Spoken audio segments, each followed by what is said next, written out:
It's time for a fun bedroom makeover, but this time we're not going from neutral to bold, we're going from bold to neutral.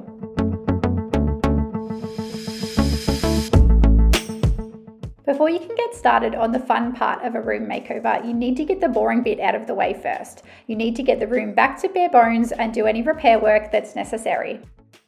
In this room, I needed to remove the shelf that was on the wall. I then needed to fill all of the holes and give them a sand down. And then I also needed to sand where the join was because I had two colors previously, and that means that there's going to be a thicker paint line. And if I don't sand that line off, it's going to be visible once I put my new coat of paint over the top.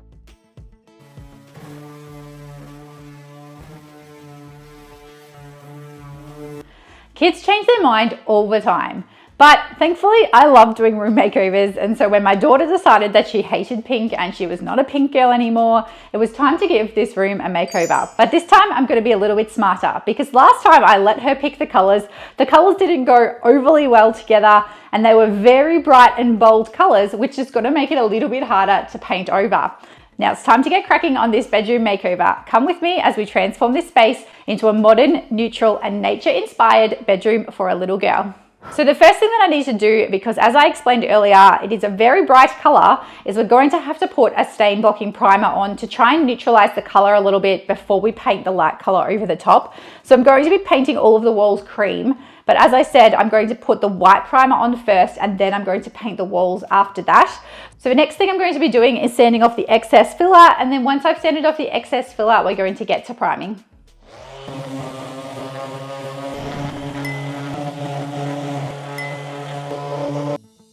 Since I just made a big mess with my sander, I need to give that a clean up before I can paint the primer on. So I gave the wall a sweep down with a broom and then just a clean with a sugar soap wipe. And here it is, my bare bones room ready for primer. I'm going to start painting here inside the walk-in robe, and this time around I am going to keep the walk-in robe neutral. So when I paint the room, if she changes her color choices and she wants feature walls, those sorts of things, it's all going to stay on the outside of the walk-in robe, so I don't have to keep painting around all of this shelving. Although at some stage I think it would be really cool to do some custom built-in shelving in this space for her. For the paint and the primer, I'm going to be using the British Paints Prep 4-in-1. Now, I wanted to use this because it does have a little bit of stain blocking properties and it's going to help try and block this peach color from coming through into the cream paint. Because if you're not going to block this underneath color, even once I've done 2 or 3 coats of the cream, I may find that I can still sort of see some of this undertone coming through that paint. So I'm trying to hide this underneath and then get a really nice clear cream color that's not going to have any of these undertones coming through.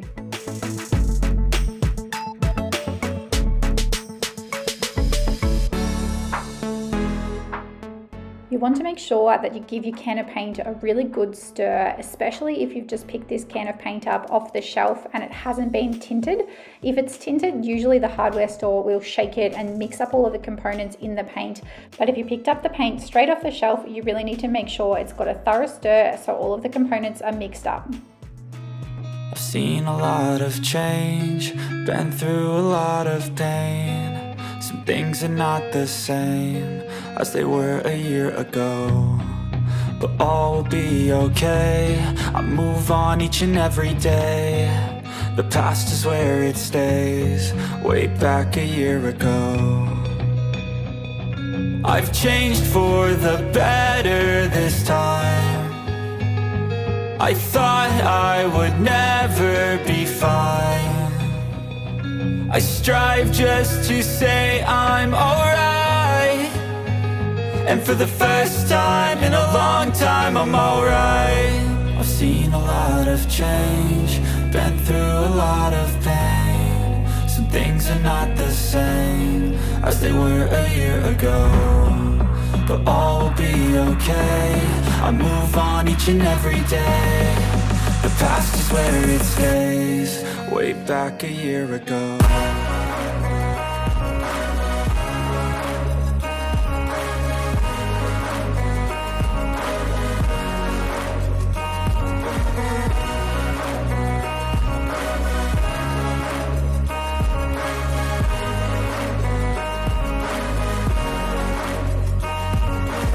I ain't going back, I'm not falling. I'll push all my chips and and calling. I'll bet on myself, you keep stalling. I hear destiny and it's calling. I'll keep my head up high through the downs and lows, and we're all going life. Still nobody knows, but I'ma choose what's right and take what comes and goes. And ain't no one in life holding me back no more.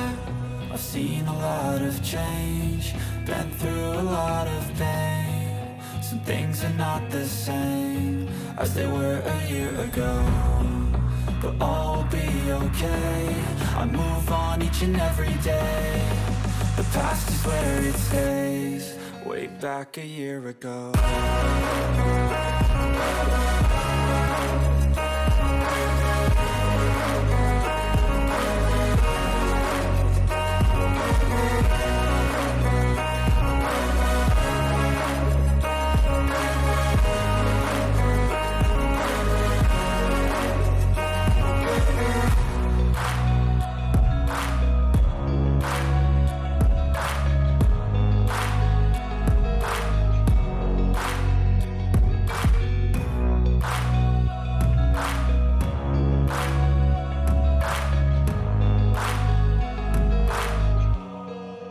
Back a year ago. I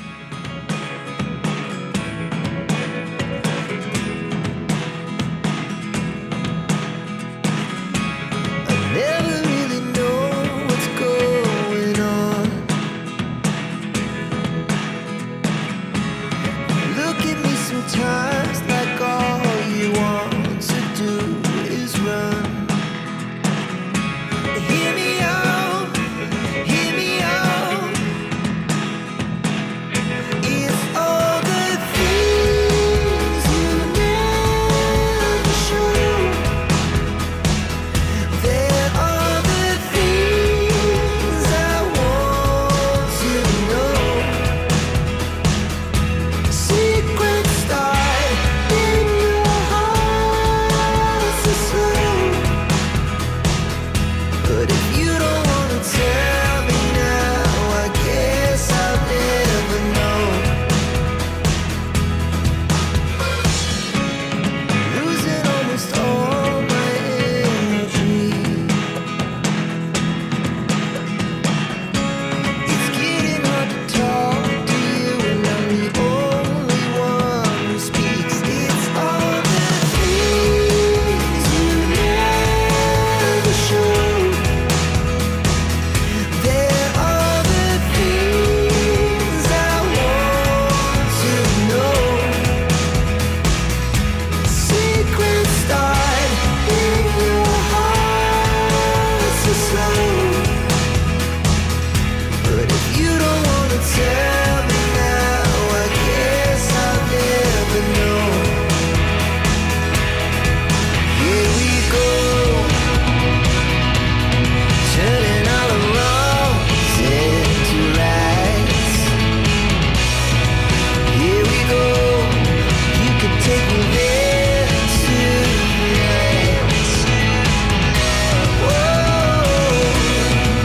this life is all we know. Whoa, I can't stay if you can't let it go. Sometimes when I do a room makeover, I get almost like a vision of what I want to create before I even start the project. But in this room, it was a little bit different. I wasn't exactly sure what kind of feature walls I wanted to do and how I wanted to create the design of this room. My daughter had told me that she didn't want any bright colors in here anymore because she hates pink and she hates peach. And if you've got a little girl, you know they change their mind quite a fair bit. What she said she wanted was a room that was light and bright and full of nature. She loves greenery and she loves plants, and we're going to create something that is super fun. But at the same time, I didn't want the room to be really neutral because it's not going to be a really beautiful little girl's room then. I wanted to have a few elements in here that made this space really specifically a little girl's room. Now, what I've decided to do on this wall is a straight panel wall just to give the space a little bit of texture. I'm going to add a little piece of timber on the top and the bottom because the timber panels that I've purchased are a little bit thicker than what the skirting board and the cornice is, and I don't want to have them overhanging. So I've purchased a really beautiful strip that I'm going to put along the bottom first, which then means the panels are going to sit nicely up against that strip and it's not going to look like they don't belong. So I'm going to put that on first, and then I am also going to put that on the top before I cut the panels down to size in the middle. On the other half of the room, I've decided that I'm going to do a wall with picture frame molding. Now, the reason I chose this is because ideally I want to keep this room fairly neutral and then just change the accessories in the room. She can frequently change the doona cover and we can change out things, but we'll keep the paneling and the actual major features very similar each time. This side of the room, eventually as a teenager or even a little bit older, I'm going to put a TV in the wall so that she's got that TV in that space and she's got a space of her own. And that means that on this space here, I'm going to allow enough space that eventually there'll be able to be a TV put in the middle of the picture frame molding on that wall. So let's jump into it, and I'm going to get started working on this wall next. Something that you need to keep in mind before you do any feature wall is what is behind the wall. This is something that you need to find out so that you can work out the best way to attach the feature to the wall. In my home, this wall is a little bit different than any of the other walls because right behind this wall is my meter box. The meter box is on the end of the house, and this is the very last room in my house, and the meter box sits directly on the outside of this wall. Now, the meter box obviously has all of the wires for the entire house, and if I hit a wire on that meter box, it is going to cost me a lot to get fixed. So I do not want to put any nails anywhere near this section because I then have the risk of hitting the wires that are at the meter box. What I'm then going to do is check that and show you how I would come across any wires that are in the wall. I'm going to use my Bosch Universal Detect and I'm going to put it as current. I also have a metal frame so I can select metal as well if I want to, so it will search for both. So I'm going to put the device on the wall and you'll see here that it's got a metal object found. Now I also can go along and continue moving the tool and it will tell me where the metal objects are found. I'll show you what I mean in terms of being able to find those electrical wires. You're going to have your universal detect and then you're going to slide that along the wall, and then wherever it detects any electrical current, it will show an electrical cable found. So in this wall, just behind here, there is a huge amount of electrical cables, as I mentioned, because right here is where the meter box is on the other side of the house. Now, these tools will be fairly accurate in terms of they will pick up certain things, but there'll also be wires that it does miss because it is behind a plaster wall, and sometimes the wires are not going to be directly behind the wall. They might be sitting back a little bit, and I would use it as a guide more so than an exact measurement to just get a bit of an idea. And then if you do find electrical cables, you know that you need to be careful and stay very clear of that when you're applying anything onto the wall. Because I know the meter box is on the other side of this wall and I do not want to risk putting any nails into the wall, I'm going to apply all of these panels to the wall with silicone. So I'm going to cut them down to size, and then I'm just going to use an adhesive silicone to get a fast grab to the wall and stick them onto the wall.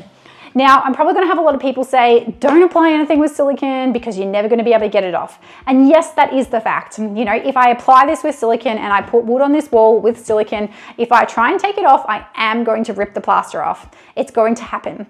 But what I can do is replace the plaster, repair the panels. I just want to make sure that if I'm going to do anything on the wall, this particular wall, where I have to use silicone and another form of adhesive, I need to make sure that it's something that I want to keep there and not something that I'm going to want to take off in 12 months' time.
I've started to attach the trim to the wall, but one thing I didn't check when I went to the shop to purchase the trim was how many pieces I was going to need.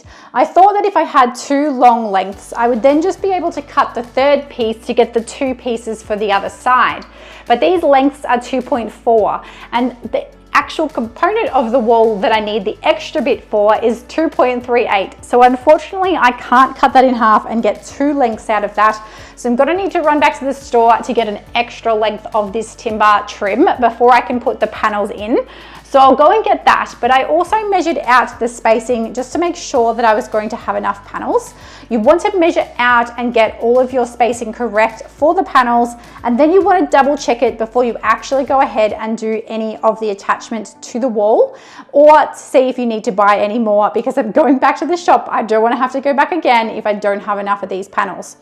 I've worked it out so that I'm going to have 7 pieces of timber, which means there's going to be 8 gaps. And then I've worked out that I'm going to end up having a 43 centimeter gap in between each of those posts. So I'm going to just measure that out on the floor now and check that the spacing is correct. And then I'm going to use the spacer to install of those with the glue once I'm happy with the measurements. So what I do is I take the spacer and I mark out where the spacer is going to go. And then I turn it around. So this is the thickness of the piece of timber that I'm going to be using. And then I just mark that thickness of that timber on the wall. And then I do the spacer again. So that's going to be my first panel there. And then spacer. And then panel. And I'm going to do the same thing all the way to the end.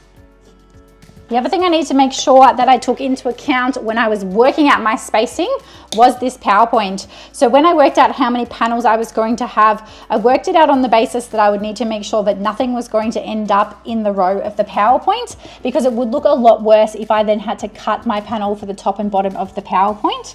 And because I don't have any electrical qualifications, I'm not going to try and move that PowerPoint myself. And it's not worth it to pay an electrician to come in and move the PowerPoint so that I can then put the panels where I want to put them. It's just easier to work out with one less panel, space them out a little bit more, and work my way around that PowerPoint.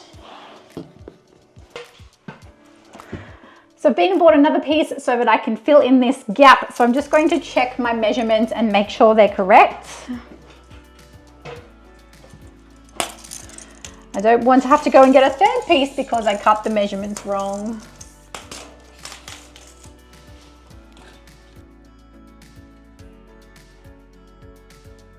So we'll just go cut that, and then we'll install that, and then we can get to installing all of the panels in between.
I've let the glue dry overnight, and now I'm just going to remove all of the tape on the walls and then fill all of the gaps.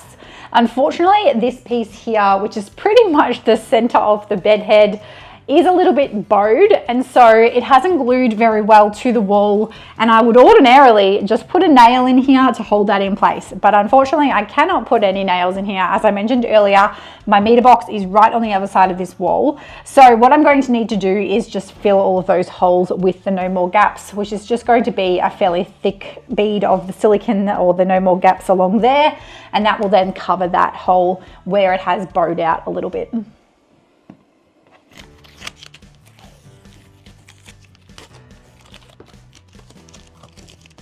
So now I'm going to take the No More Gaps and I'm just going to fill all of the holes on both sides. I'm just going to run it around, and then I will go back along and just wipe off the excess with my finger to make that nice and smooth.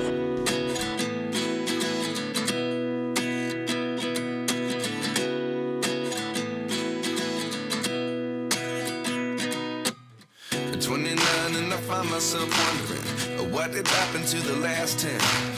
I ran away with my life, fast forward, never turn back again. It's kind of funny that the more we pass time, the more we need to set the rewind.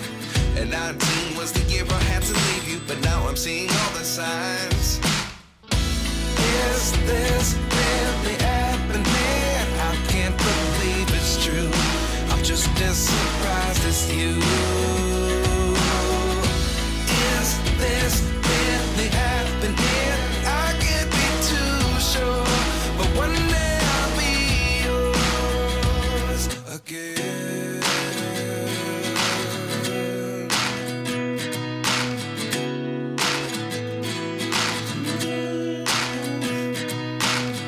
Life lessons come one in a dozen. The other 11 get something from nothing.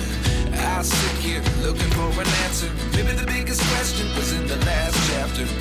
You gave me the soul I have today. Without you I never could have moved away. But now I see what you teach. I do believe I always should have stayed. Yeah. Is this really happening? I can't believe it's true. I'm just as surprised as you. Is this really happening? I can't be too sure, but one day I'll be yours again. So I finished the feature wall that goes behind the bed head, except for one coat of paint. It's all installed, I've filled all the holes, and I've done that first coat of paint. I'm just waiting for it to dry, and then I'll put the second coat of paint on. In the meantime, I'm going to start working on this wall. So on the opposite side of the room, I'm going to be doing a picture frame molding wall. Now, as with anything, we go to planning first, and so I've planned out by measuring the width of the wall, the height of the wall, and then I've worked out approximately what I want to do for my boxes. So I've drawn a diagram of approximately the size and shapes that I want for those. Now, as I mentioned earlier in the video, I did put a section in the middle that was big enough that if I decided to eventually, when I decide to allow my daughter to have a TV in her bedroom, that she could potentially put a TV in there if she wanted to. I've also got enough boxes that it's going to create a really dynamic feel on the wall. I could just do like one large, but I feel like having the two individual boxes just gives it a little bit more excitement and depth. So I've drawn that out, and then I've got all of the measurements for each of those spaces individually, and I've got all of the cuts that I need to make. So on the back, I've put the measurements that I've got and how many of each of those pieces I need to be able to make my feature wall. So I'm going to go out and get started with those cuts.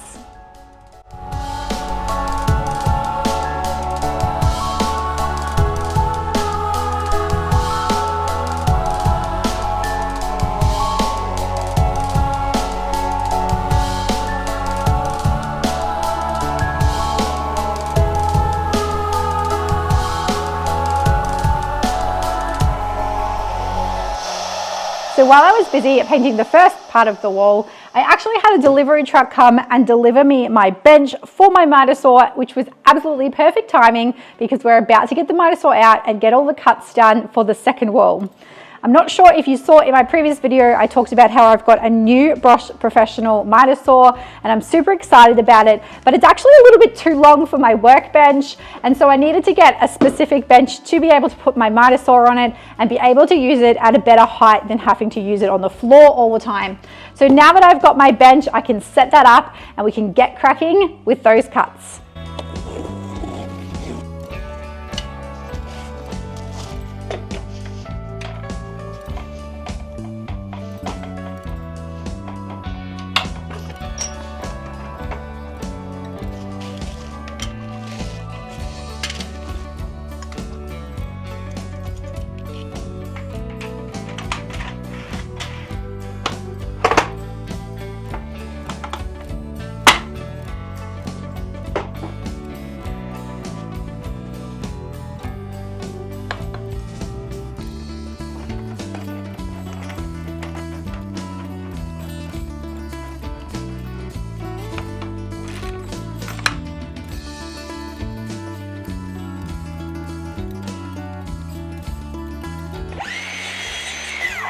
Alright, so I just started off by cutting a 45 on the end.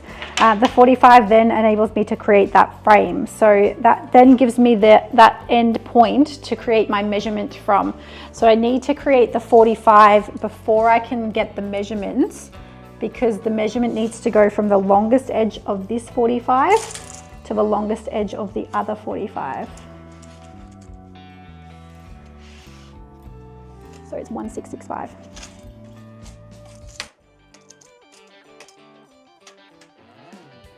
And 665.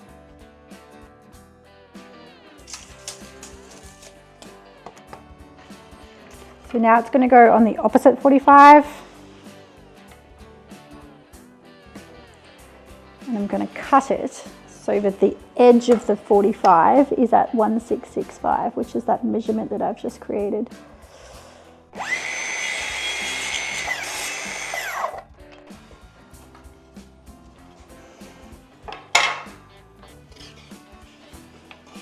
So I want to check my measurement. Now I've cut this too long because I just want to make sure that I don't undercut it.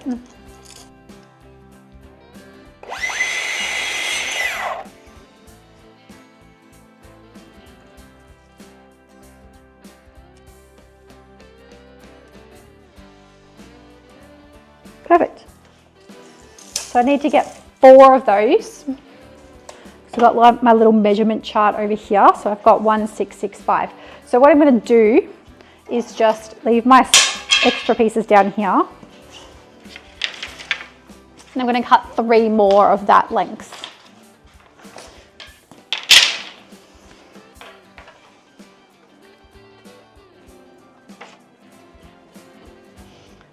Once I've got my first one cut correct, I usually just use that as the guide for the next one.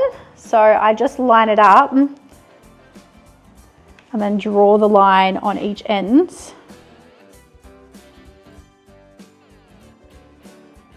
Then I need to make those cuts.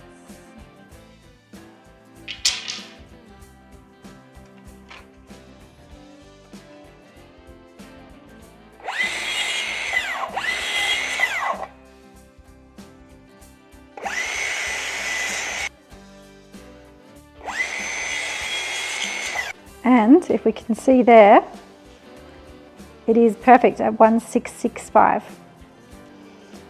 So once again, getting as close to the edge as I can, finding my pencil and then marking that edge. And then walking along, making sure I'm holding it steady and marking it on the opposite end. Cut one side. And then move this over to the other side, spin this around to the opposite 45, and then cut the other side.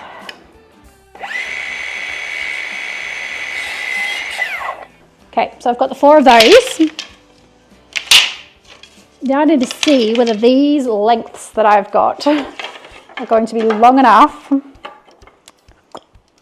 to cut. I need 646.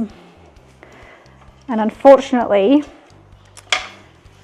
I need to have it so that the cut goes the opposite way. So by the time I cut that end off, I reckon they're going to be too short. Then, am I going to be able to get a 646 out of this? So the 646s, I need 6 of those.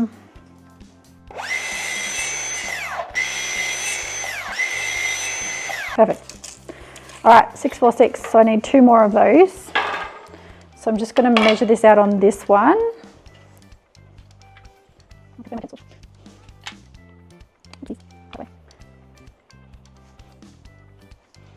So I'll measure all these out, and then I'll cut all the ones on the same direction so that I don't have to spin my saw too many times. So then I've got 1, 2, 3, 4, 5, 6. Beautiful. So I'll start off with this big one. Cut everything that needs to be cut on that direction.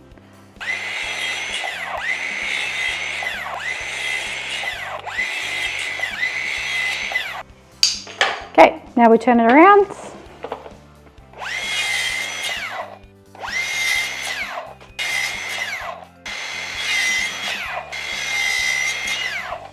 Six.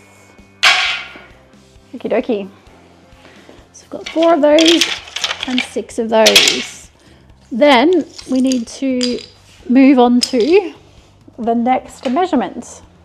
So I need 6 1, 2, 3 3s. Okay, so I'm going to do the 6 pieces of 1, 2, 3, 3.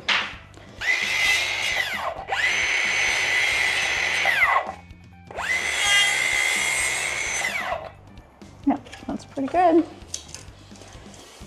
Okay, so I've got 1, which I'll use as my template. I need 5 more of these. So I'll measure them all out and then I'll cut them all.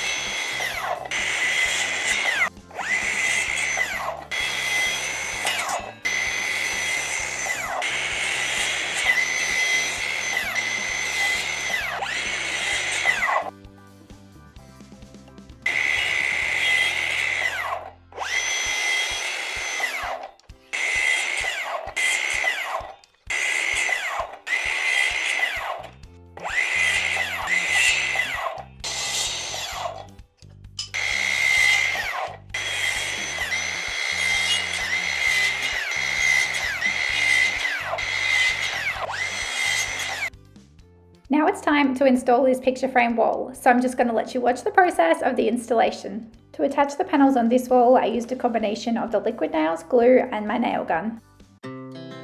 Our hearts beat to the city streets. We began to feel the fire. We rise like tall buildings as the chemicals, they take us higher. The night's young and it's just begun as she puts her hand in mine. We wanna chase the night, wanna dance to the light, pull the stars from the sky, just 2 hearts running wild. Never sleep, never stop, as we shout from the top. We're gonna be 2 hearts running wild.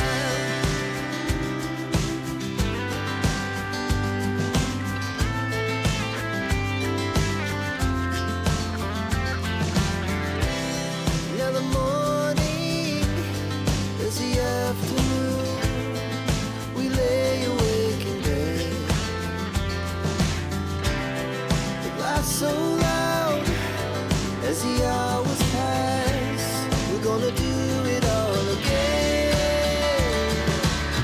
We wanna chase the night, wanna dance to the light, pull the stars from the sky, just 2 hearts running wild. Never sleep, never stop, as we shout from the top. We're gonna be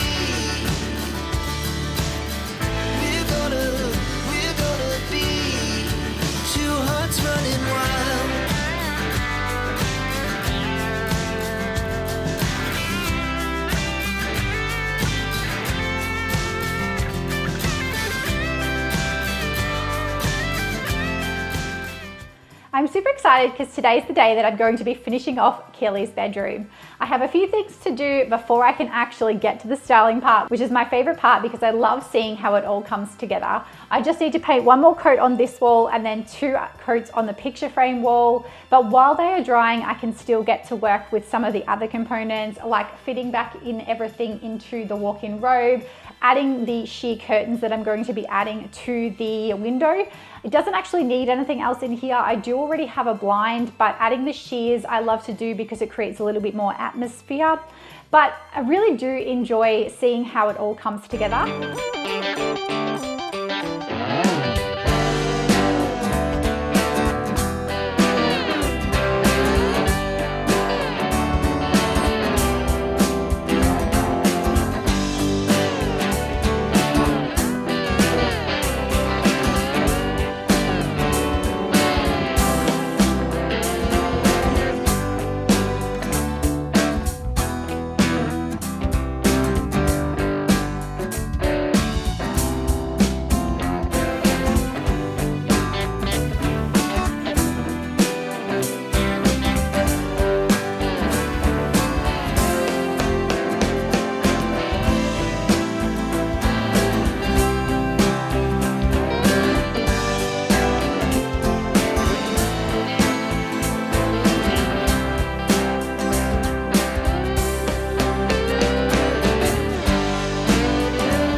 Never really know what's going on. Look at me sometimes like all you want to do is run. Hear me out. I've used my Bosch power tools throughout this entire makeover, and I honestly feel like they are some amazing tools for beginners and having a go at your first DIY project. So have a look at the links down in the description if you're wanting to invest in any tools for yourself.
Keely's bedroom makeover is now complete, and I really like how it turned out.